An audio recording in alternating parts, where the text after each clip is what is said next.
আজকে আপনাদের সাথে আলোচনা করব ভর্তি পরীক্ষার সাজেশন 2026 শ্রেণী দ্বিতীয় থেকে তৃতীয় শ্রেণীতে ভর্তি পরীক্ষার গণিত সাজেশন নিয়ে আজকে আলোচনা করব।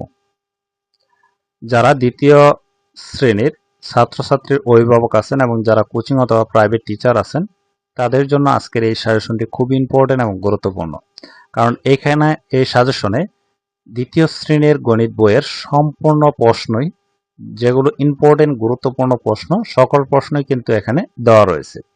এই প্রশ্নগুলো যদি প্র্যাকটিস করানো হয় তাহলে কিন্তু ভর্তি পরীক্ষায় তারা সহজেই প্রশ্নগুলো আনসার করতে পারবে। তৃতীয় শ্রেণীর অনেক স্টুডেন্ট আছে এবং অনেক অভিভাবক আছেন এবং অনেক কোচিং অথবা প্রাইভেট টিচার আছেন যে আসলে কি কি ধরনের প্রশ্ন পড়াবেন বই থেকে এবং কি কি ধরনের প্রশ্ন আসতে পারে সেই সম্পর্কে ধারণা নাই। আজকের এই সাজেশনটি আপনারা যদি ভালোভাবে দেখেন তাহলে বুঝতে পারবেন যে আসলে কি কি ধরনের প্রশ্ন বই থেকে পড়াতে হবে এবং কি কি ধরনের প্রশ্ন আসতে পারে।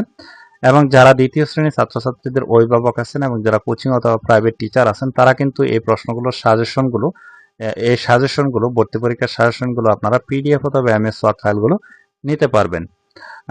150 টাকা খরচের মাধ্যমে বাংলা, ইংরেজি, গণিত তিনটা সাজেশনই আপনারা কিন্তু নিতে পারবেন। যারা নিতে চান তারা অবশ্যই কমেন্টে যোগাযোগ করবেন, আমি হোয়াটসঅ্যাপ নাম্বার দিয়ে দেবো, সেখানে যোগাযোগের মাধ্যমে কিন্তু এই সাজেশনগুলো আপনারা পিডিএফ অথবা এমএস ওয়ার্ড ফাইলগুলো নিয়ে কম্পিউটার দোকান থেকে প্রিন্ট করে যারা অভিভাবক আছেন বাসায় প্র্যাকটিস করাতে পারেন এবং যারা কোচিং অথবা প্রাইভেট টিচার আছেন তারা কিন্তু এই শিটগুলো তাদেরকে দিয়ে প্র্যাকটিস করাতে পারেন।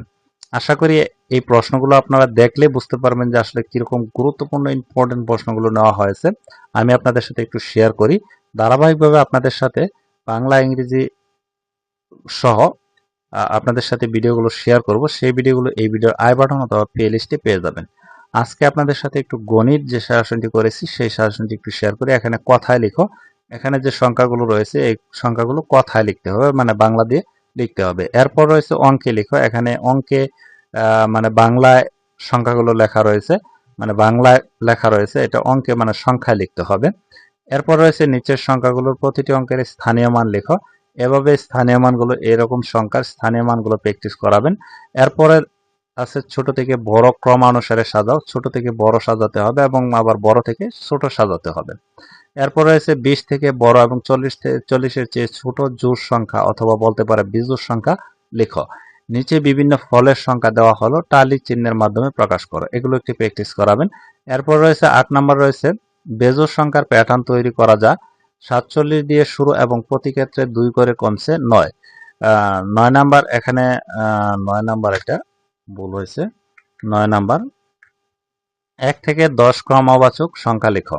এরপর ছোট প্রশ্ন এখানে রয়েছে, ওজন পরিমাপের একক কি? বস্তুর দৈর্ঘ্য পরিমাপের জন্য কি ব্যবহার করা হয়?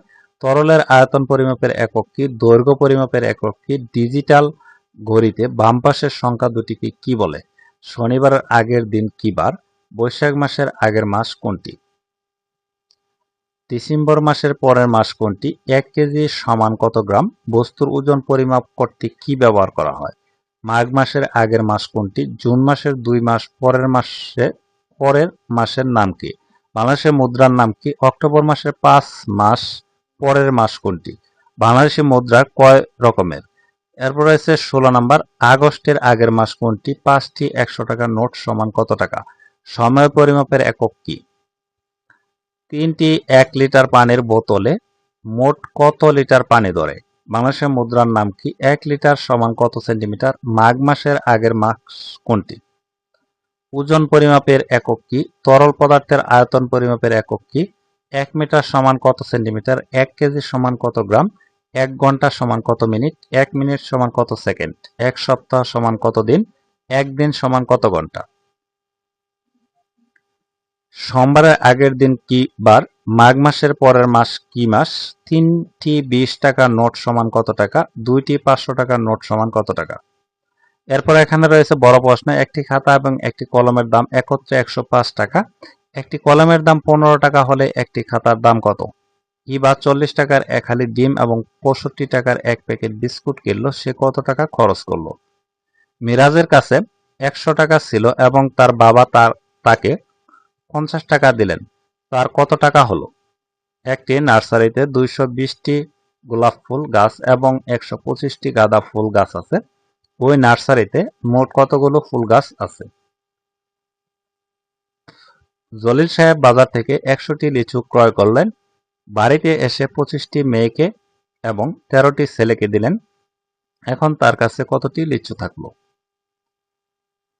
রাফি কোনো এক ঈদে তার বাবার কাছ থেকে 250 টাকা এবং মায়ের কাছ থেকে 120 টাকা পায়। সে মোট কত টাকা পায়? একটি বিদ্যালয়ে দ্বিতীয় শ্রেণীতে 136 জন ছাত্র এবং 120 জন ছাত্রী আছে। দ্বিতীয় শ্রেণীতে মোট কতজন শিক্ষার্থী আছে? একটি পুকুরে 125টি শিং মাছের পোনা এবং 220টি মাগুর মাছের পোনা ছাড়া হলো। ওই পুকুরে মোট কতগুলো মাছের পোনা ছাড়া হলো? এবারও বড় প্রশ্ন রয়েছে, আমি সবগুলো বলতেছি না কারণ বলতে গেলে ভিডিওটি লং হবে। এখানে 16টি। এরপর রয়েছে খালিঘর পূরণ করো। 6 যোগ খালিঘর সমান 16। এখানে 16 থেকে যদি আমরা 6 বাদ দিই, যে সংখ্যাটা হবে মানে বিয়োগ করলে যে সংখ্যাটা হবে সেটাই এই খালিঘরে বসাতে হবে। এগুলো সহজ, কোনো কঠিন কোনো প্রশ্ন না, আপনারা দেখলেই বুঝতে পারতেছেন। এরপর 14 নম্বর রয়েছে যোগ করো। এখানে যে যোগ অঙ্কগুলো রয়েছে এই যোগ অঙ্কগুলো বারবার প্র্যাকটিস করাবেন। এরপর রয়েছে বিয়োগ করো। এখানে বিয়োগ কিছু অঙ্ক রয়েছে, এগুলো একটু প্র্যাকটিস করাবেন। গুণ করো। এখানে যে গুণ অঙ্কগুলো রয়েছে এগুলো একটু বারবার প্র্যাকটিস করাবেন। নিচের রঙগুলোর পছন্দ অনুযায়ী শিক্ষার্থীর সংখ্যা দেওয়া হলো, টালি চিহ্নের মাধ্যমে প্রকাশ করো। এরপরে জোড় বেজোড় সংখ্যা আলাদা করা। এখানে জোড় সংখ্যা এবং বেজোড় সংখ্যা এভাবে আলাদা করা প্র্যাকটিস করাবেন। নিচের প্রশ্নগুলোর উত্তর দাও। এখানে আবারও কিছু যোগ অঙ্ক দিয়েছি, বিয়োগ অঙ্ক দিয়েছি এবং গুণ অঙ্ক দিয়েছি। এরপর নিচের সংখ্যাগুলো অঙ্কে লেখো। এখানে আরো কিছু অঙ্কে লেখো, সংখ্যা দিয়েছি। এরপর রয়েছে নিচের সংখ্যাগুলো কথায় লেখো, মানে এখানে কথায় লিখতে হবে, মানে বাংলা দিয়ে লিখতে হবে।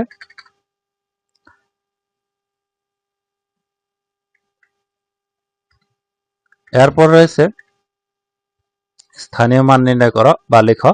বড় সংখ্যাটি টিক চিহ্ন দাও।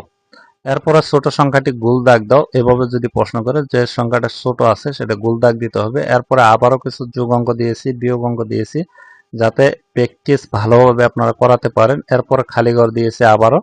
এরপরে এখানে নিচের সংখ্যাগুলো প্রতিটি অঙ্কের স্থানীয় মান নির্ণয় করা, এখানে আবারও দিয়েছি, মানে বারবার যাতে প্র্যাকটিস করানো যায়। বড় থেকে ছোট সাজিয়ে লেখো। নিচের সংখ্যাগুলো থেকে বড় বেজোড় জোড় বেজোড় সংখ্যা আলাদা করো। 20 এর চেয়ে বড়, 40 এর চেয়ে ছোট জোড় সংখ্যা এবং বেজোড় সংখ্যা, 25 এর চেয়ে বড় এবং 40 এর চেয়ে ছোট বেজোড় সংখ্যা লেখো। প্যাটার্নের পরবর্তী সংখ্যাগুলো লেখো। এখানে প্যাটার্ন দেওয়া হয়েছে, আবার পরবর্তী সংখ্যা আরেকটা প্যাটার্ন দেওয়া হয়েছে। এরপরে আবারও কিছু যোগ অঙ্ক দেওয়া হয়েছে। নিচের সংখ্যাগুলো কথায় লেখো, আবারও কিছু কথায় লেখার জন্য দেওয়া হয়েছে, মানে যাতে বারবার প্র্যাকটিস করাতে পারেন। অনেকগুলো অঙ্ক এবং অনেকগুলো প্রশ্ন কিন্তু এখানে দেওয়া রয়েছে।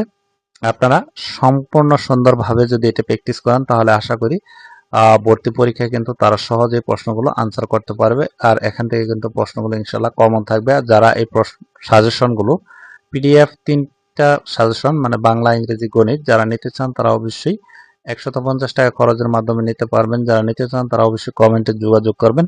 আমি হোয়াটসঅ্যাপ নাম্বার দিয়ে দেবো, সেখানে যোগাযোগের মাধ্যমে কিন্তু এই প্রশ্নগুলো পিডিএফ অথবা এমএস ওয়ার্ড ফাইলগুলো নিতে পারবেন। আর আপনাদের যারা পরিচিত আছে তাদেরকেও এই ভিডিওগুলো শেয়ার করবেন, যাতে তারাও এই ভিডিওগুলো দেখে উপকৃত হয়। আর ভিডিওটি ভালো লাগলে অবশ্যই একটি লাইক দেবেন এবং আপনার কমেন্টে আপনার মতামত জানাবেন। আজকের মতো ভিডিওটি এ পর্যন্তই। ভালো থাকবেন, সুস্থ থাকবেন। আল্লাহ হাফেজ।